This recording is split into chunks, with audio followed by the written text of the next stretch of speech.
Hammaga assalomu alaykum aziz yurtdoshlar. Sizlar bilan yana Yosh avlod kanali. Sizlar bilan navbatdagi videomizda ko'rishtirgandan marhamat xursandman do'stlar. Umringiz davomida agarda bir marotaba kompyuterga programma bosmoqchi bo'lsangiz, masalan Windows yoki Linux bosmoqchi bo'lgan bo'lsangiz, albatta Rufus nomli dasturni siz albatta ishlatgan bo'lishingiz mumkin. Va ushbu dasturni ishlatgan odamlar biladi, bu juda ham universal va juda ham qulay dastur. Bundan biz bemalol Windows operatsion sistemasini hech qanday ISOni yuklab olmasdan dasturni o'zidan shunday yuklab o'rnatishimiz mumkin. Juda ham qulay. Hattoki 4 GB operativga TPM modul va boshqa Windows 11 ning standart talablarini bemalol shu dastur orqali chetlab o'tishimiz ham mumkin. Albatta hozir yangi versiyalarda ushbuni chetlab o'tish biroz muammo bo'lyapti, chunki Windows ning albatta 11 ning yangi versiyasi tufayli. Lekin albatta ushbu dasturni ishlatgan odamlarda bitta juda ham og'riqli jihati, har bitta operatsion sistemani o'rnatgandan so'ng yana bir bor qaytadan ushbu fleshkaga uni qaytadan yozish talab qilinadi. Ya'ni Windowsni uстановка qilgandan keyin yana Linux uchun boshqatdan va boshqa operatsion sistema uchun yana boshqatdan yozish talab qilinadi. Albatta bu fleshkaning qayta va qayta yozish tufayli xotirasini kamayishiga va tezligini ham tushishiga olib keladi. Xo'sh, hech o'ylab ko'rganmisiz? Nega aynan buni biz qayta yozishimiz shartmi? Albatta, bugungi videomizda aynan bitta dastur orqali ushbu muammolaringizni butunlay hal qilamiz. Bugungi videomizda biz Ventoy dasturi haqida gaplashamiz va ushbu dasturni qanday o'rnatish va undan qanday foydalanishni bugungi videomizda biz sizlar bilan gaplashib o'tamiz. Albatta, videom sizga qiziq bo'layotgan bo'lsa, videoga bitta dona like bosib, kanalimizga obuna bo'lib, o'z fikringizni video kommentariyasiga yozib qoldirishingizni so'rab qolgan bo'lardim. Bu qilganingiz bizning kanalimiz rivoji uchun juda ham katta hissa qo'shgan bo'lardi do'stlar.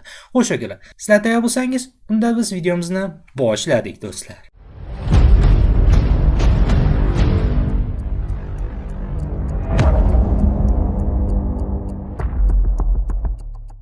Xo'sh akalar, biz qanday qilib Ventoy dasturini fleshkamizga o'rnatishimiz kerak bo'ladi? Buning uchun bizga birinchi navbatda albatta fleshka kerak bo'ladi. Uning hajmi umuman cheklanmagan, hattoki 1 GB hajmli fleshka ham bo'laveradi. Hattoki amsoqdan qo'yilgan eski fleshka ham bo'laveradi. Buni sababini keyinroq tushuntirib beraman. Buning uchun albatta biz fleshkamizni kompyuterimizga ulab olishimiz talab qilinadi. Va ko'rib turganingizdek, bizning fleshkamiz bu yerda ulandi. Menda allaqachon oldin Ventoy dasturi bo'lganligi uchun ko'rib turganingizdek, meni fleshkam allaqachon Ventoy nomida turibdi. Lekin bu qo'rqinchli emas, biz yana qaytadan o'rnatishimiz mumkin. Va biz Ventoy dasturini bizning veb-saytimizdan yoki Ventoyning standart ofitsial veb-saytidan yuklab olishimiz mumkin. Kelinglar, biz Ventoyni standart ofitsial veb-saytidan yuklab olib ko'rsatib beraman va o'zingiz xohlasangiz bizning veb-saytimiz orqali ham yuklab olishingiz mumkin. Buning uchun xohlagan bitta brauzerga kiramiz va bu yerdan shunchaki Ventoy deb qidiramiz. Va Ventoy deb qidirganimizdan so'ng bizga eng birinchi bo'limda Ventoyning standart veb-sayti kelib chiqadi. Aynan mana shu veb-saytga biz kirishimiz kerak bo'ladi. Va veb-saytga kirganimizdan so'ng bizga Ventoyning standart veb-sayti ochiladi va keyingi qiladigan ishimiz bu yerdan biz downloads bo'limiga o'tishimiz kerak bo'ladi. Ya'ni dasturni yuklab olishimiz uchun. Bizga dasturning 3 xil versiyasi mavjud. Windows uchun, Linux uchun va Live CD versiyasi uchun. Windows, Linux bu tushunarli. Live CD bu nima? Live CD bu kompyuteringizda hech qanday operatsion sistema bo'lmaydigan taqdirda ushbu Live CD ni fleshkaga o'rnatish orqali boshqa razdellarga yoki jostki disklarga ushbu Ventoyni o'rnatishni bu ta'minlab beradi. Ya'ni fleshkadan tashqari biz Ventoyni hattoki jostki disklarga, SSDlarga bemalol o'rnatishimiz mumkin. Buni ham sababini keyinroq tushuntirib beraman. Bu yerdan biz Windows, ya'ni meni operatsion sistemamga to'g'ri keladiganini tanlaymiz. Agar Linux bo'lsa, Linuxni yuklab olishingiz mumkin. Va bu yerdan download latest versionni tanlaymiz. Va dastur yuklab olinguncha kutamiz. Va biz Ventoy dasturini muvaffaqiyat tarzda yuklab oldik. Yuklab olganimizda biz dasturni zip holatda yuklab olamiz. Va buni biz tashqariga chiqarib olishimiz talab qilinadi, albatta arxivator orqali yoki to'g'ridan-to'g'ri bizning Explorer orqali. Bu yerdan extract all yoki bo'lmasam semzip bo'ladigan bo'lsa yoki WinRAR bo'ladigan bo'lsa, shu dastur orqali chiqarib olamiz. Bu yerdan extract Ventoy va chiqarganimizdan so'ng bizda quyidagi papka hosil bo'ladi. Aynan mana shu papkaga kirganimizdan so'ng bizning dastur fayllarimizga ko'zimiz tushishi mumkin. Bu yerdan biz birinchi navbatda ochadigan faylimiz bu ventoy2disk.exe fayli. Aynan mana shu dastur bilan biz fleshkamizga Ventoy dasturini o'rnatamiz. Va keyingi navbatda biz biladigan narsa, biz o'zimizning fleshkamizni bu yerdan tanlab qo'yishimiz kerak bo'ladi. yoki agarda siz buni o'zingizni shaxsiy SSD xotirangiz yoki HDD ga o'rnatmoqchi bo'lsangiz, bu yerdan Options bo'limiga o'tib turib, bu yerdan Show All Devices bo'limini tanlab qo'yishimiz kerak bo'ladi. Shu yerdan bizning SSD'miz ham ko'rinib turadi. Aynan shu orqali biz o'zimizni SSD ga o'rnatishimiz mumkin. Lekin bu menga shart emas. Bu yerdan men o'zimni fleshkamni tanlayman. Bu yerda 32 GB va ko'rib turganingizdek menda oldindan Ventoy dasturi bor. Lekin keyingi qiladigan ishimiz bu yerdan Options bo'limidan o'tib, bu yerdan Partition Style'ni biz to'g'rilab olishimiz kerak bo'ladi. Bu bizning kompyuterimizda qaysi operatsion sistema o'rnatilganiga qarab turib har xil bo'lishi mumkin. Ya'ni bizning operatsion sistemamiz Windows 11, demak, u UEFI rejimida ishlaydi. Shu sabab men GPT ni tanlayman. Agarda sizda eski operatsion sistema, masalan, Windows 10 yoki Windows 8 bo'ladigan bo'lsa, u eski BIOS, ya'ni legacy rejimda ishlashi mumkin. Shunga qarab siz Ember yoki GPT ni tanlashingiz mumkin. Buni biz qayerdan bilib olamiz? Bu yerdan oldin bilib olishimiz mumkin. Bu yerdan Windows +R kombinatsiyasi orqali bu yerga MS Info 32 komandasini bosish orqali biz tizimimiz haqida ma'lumot olishimiz mumkin va shu yerdan BIOS version, ya'ni BIOS turini ko'radigan bo'lsak, bu yerdan UEFI ni ko'rishimiz mumkin. Demak, biz bemalol GPT ni tanlashimiz mumkin. Bu yerdan GPT ni tanlaymiz va bu yerdan install bosamiz. Agarda sizning fleshkangizda oldindan Ventoy o'rnatilgan bo'lsa, bu yerdan yes ni bosishni so'raydi, lekin agar o'rnatilmagan bo'lsa, aynan mana shu holat chiqadi. Bu yerdan OK ni bosamiz va yana bir OK ni bosamiz. Va bizning fleshkamizdagi barcha ma'lumotlar butunlay o'chiriladi va Ventoy dasturi bizning fleshkamizga o'rnatiladi. Va o'rnatilish jarayonida biz o'zimizga kerakli bo'lgan barcha ISO fayllarni yuklab olishni boshlashimiz ham mumkin. Menda hozir demonstratsiya uchun bir ikkita ISO fayllar mavjud. Masalan, menda oddiy Windows 10 va WinPay uchun maxsus operatsion sistemam bor. Keyin shuni fleshkamizga kopirot qilib tashlaymiz. Va o'rnatilib bo'lingandan so'ng bu yerda congratulations ya'ni yozuv chiqadi. Demak, bizning Ventoy dasturimiz fleshkamizga muvaffaqiyatli tarzda o'rnatilgan va biz dasturni yopishimiz mumkin. Va fleshkamizga o'tadigan bo'lsak, bizda hech qanday ma'lumotlar yo'q, faqatgina bo'mbosh disk paydo bo'ladi. Va ayrim holatlarda sizning kompyuteringizda yana bir bor Ventoy EFI nomli razdel paydo bo'lib qolishi mumkin. Ushbu faylga, ya'ni ushbu razdel paydo bo'ladigan bo'lsa, unga tegmaslik maslahat beraman. U taxminan 500 MB atrofida bo'ladi. Ya'ni unda Ventoy dasturining shaxsiy tizim fayllari mavjud bo'ladi. Unga tegmaslik maslahat beraman. Asosan eng katta razdelga biz barcha ISO fayllarni bu yerga tashlaymiz. Va o'zingizning barcha yuklangan ISO fayllarni fleshkaga tashlab olib, bemalol kompyuteringizga ishga tushirib, barcha operatsion sistemalarni birma-bir ishga tushirishingiz mumkin bo'ladi. Bu cheksiz ravishda. Bu sizning fleshkangizni obyomiga qarab xohlagan ravishda yuklashingiz mumkin bo'ladi. Va videoni boshidagi gapga qaytadigan bo'lsak, biz Ventoyni xohlagan hajmdagi fleshkaga o'rnatishimiz mumkin, hattoki 1 GB. Unda 1 GB fleshkaga hech qanday operatsion sistema yuklab bo'lmasligi mumkin deb o'ylashingiz mumkin. Albatta bu to'g'ri fikr. Lekin Ventoyning bitta zo'r funksiyasi shundaki, siz operatsion sistemani fleshkaga yuklamasdan turib, lokal xotiralardan, ya'ni bizning kompyuterimizda joylashgan hard disklardagi ISO fayllarni lokal holatda olish orqali ham ishlatishimiz mumkin bo'ladi. Ya'ni biz masalan Windows 11 operatsion sistemasining eng oxirgi versiyasini o'rnatmoqchi bo'ldik deb hisoblaylik. Albatta bilamiz, Windows 11 ning eng yangi versiyasi kamida 8 GB ni tashkil qiladi va bizda keling hisoblaylik 4 GB li fleshka mavjud. Biz uni yuklay olmaymiz va bizda kompyuter bor, unda eski operatsion sistema bor, u Windows 10 da ishlaydi va uni egasi Windows 10 bilan Windows 11 ni dual boot holatda ishlatmoqchi va biz albatta yangi razdel yaratamiz, ya'ni Windows 11 uchun. Va shu holatda eski razdelga biz Windows 11 ning ISO faylini yuklab olib turib, fleshkadan Ventoy ni ishga tushirib, aynan shu eski razdeldagi Windows 11 ni Ventoy orqali ishga tushirib, bemalol operatsion sistemani o'rnatishimiz mumkin. Va yana bitta bomba funksiyasi. Biz hech qanday operatsion sistemani kompyuterga o'rnatmasdan turib ham ishlatishimiz mumkin. Bu qanday deb hisoblashingiz mumkin? Bu virtual hard drive orqali, ya'ni VHD fayllari orqali. Bu fayl asosan VirtualBox dasturi orqali ishlatiladi. Ya'ni VirtualBox dasturi orqali ushbu VHD fayllar ichiga operatsion sistemani o'rnatiladi va ushbu VHD fayllarni biz Ventoy orqali ishga tushirib, xohlagan operatsion sistemani virtual ravishda kompyuterimizda haqiqiy operatsion sistema sifatida ishlatishimiz mumkin. Hech qanday bizning razdellarni bo'lish talab qilinmaydi, faqatgina bizning razdelimizning xotirasi bu yerda rol o'ynaydi. Chunki VHD fayllar fixed size da bu operatsion sistemani qo'llab-quvvatlaydi. Ya'ni u yerda qancha virtual xotira bo'ladigan bo'lsa, shunchalik u kattalikda bo'ladi. Masalan, 30 GB bo'lsa, 30 GB hajmidagi VHD fayl bo'ladi. Buni ham hozir ko'rsatib o'taman.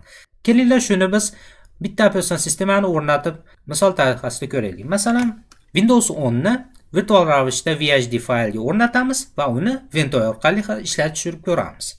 Buning uchun biz VirtualBox dasturini ochib olamiz. Bu dasturni ham bizning veb-saytimiz orqali bemalol topishingiz mumkin.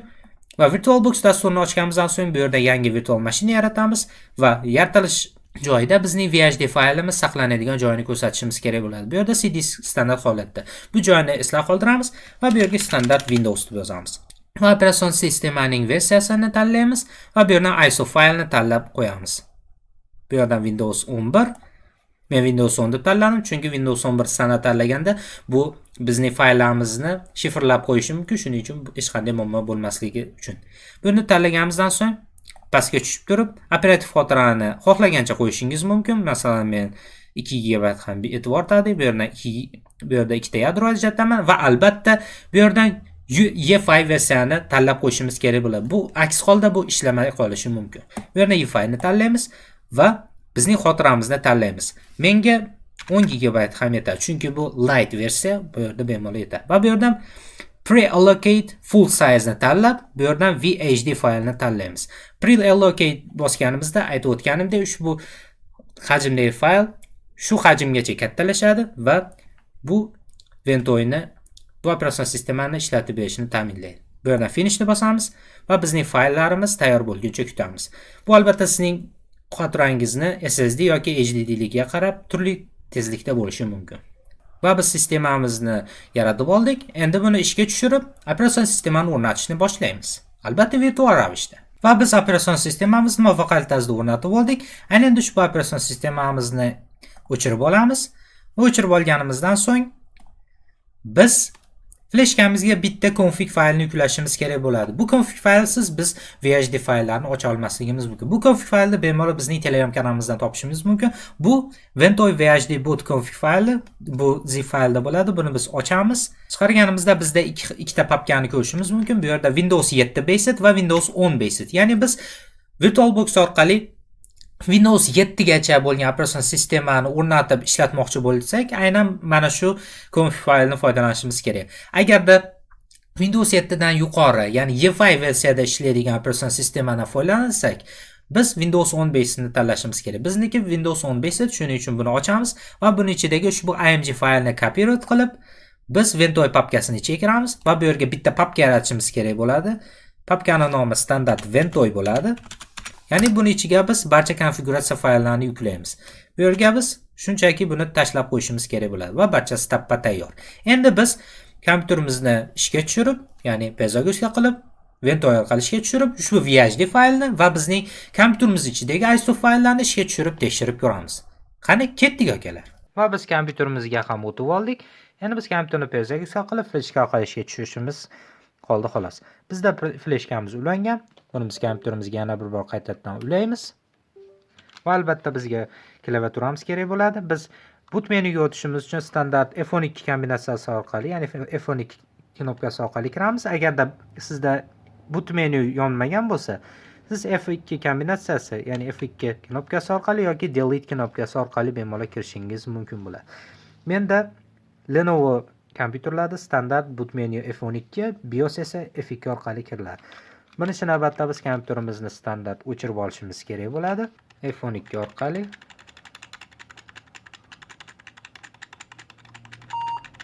va signal berdi.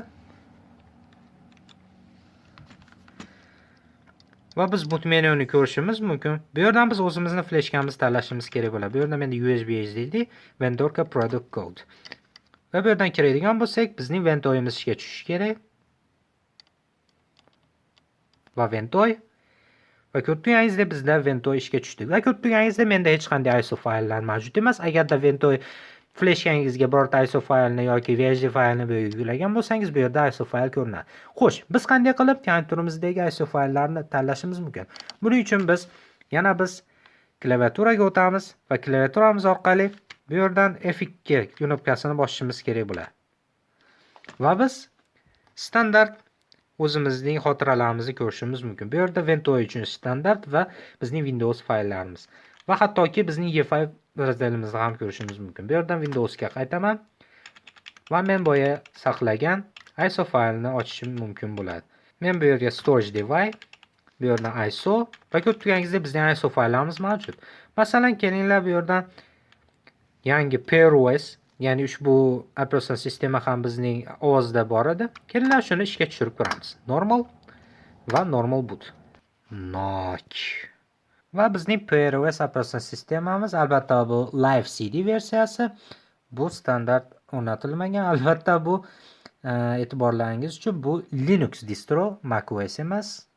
Shunchaki macOS sifatida qandaydir temalar o'rnatilgan, lekin menga o'rtacha yoqdi. Bu haqida atdельный video qilmoqchi edim, lekin bu operatsion sistemani o'rnatish juda ham gemoroy bo'lganligi uchun bu haqida video qila olganim yo'q. Lekin albatta kelajakda qilishimiz mumkin. Xo'sh, kelinglar endi boyagi VHD faylni ishga tushirib ko'ramiz. Qani ketdik. Va yana bir bor F12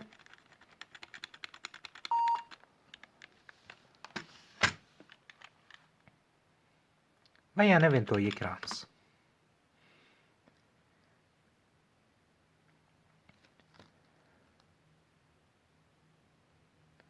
Endi bu safar boya o'rnatgan operatsion sistemani ishga tushiramiz. Bu meni storage device, VM va Windows ichida edi. Mana Windows VHD fayl, buni ishga tushiramiz va bizning konfigimiz ishlamoqda. Bu operatsion sistema virtual ravishda ishga tushirilgan, ya'ni virtual ravishda o'rnatilgan. Biz bemalol ushbu operatsion sistemani bemalol izolyatsion ravishda ishga tushirishimiz mumkin. Hattoki viruslarni ham endi virus maslahat bermagan bo'lardim. Albatta ko'rib turganingizdek, albatta ushbu operatsion sistema ham agar sizlarga kerak bo'ladigan bo'lsa, silkasini qoldiraman. O'rtacha 2,5 GB xotirani talab qiladi, lekin maslahat bermagan bo'lardim. Bu operatsion sistema juda ham injiq va bunga driverlarni topish oddiy qilib aytganda haqiqiy gemoroy. Shuning uchun maslahat bermagan bo'lardim. Bu faqat eksperiment light versiya va juda ham eski. Buning uchun bunga chiqarilgan driverlar ham anchagina eskirib bo'lgan. Va xo'sh akalar, videomiz shulardan iborat edi. Albatta videomiz sizlarga yoqqan bo'lgan bo'lsa va foydali bo'lgan bo'lsa, men juda ham xursandman. Videoga albatta like bosib, kanalimizga obuna bo'lib, o'z fikringizni video kommentariyada yozib qoldiring do'stlar. Sizlar bilan Yosh avlod kanali bo'ldi. Keyingi videolarimizda yana bir bor ko'rishguncha, xayr do'stlar.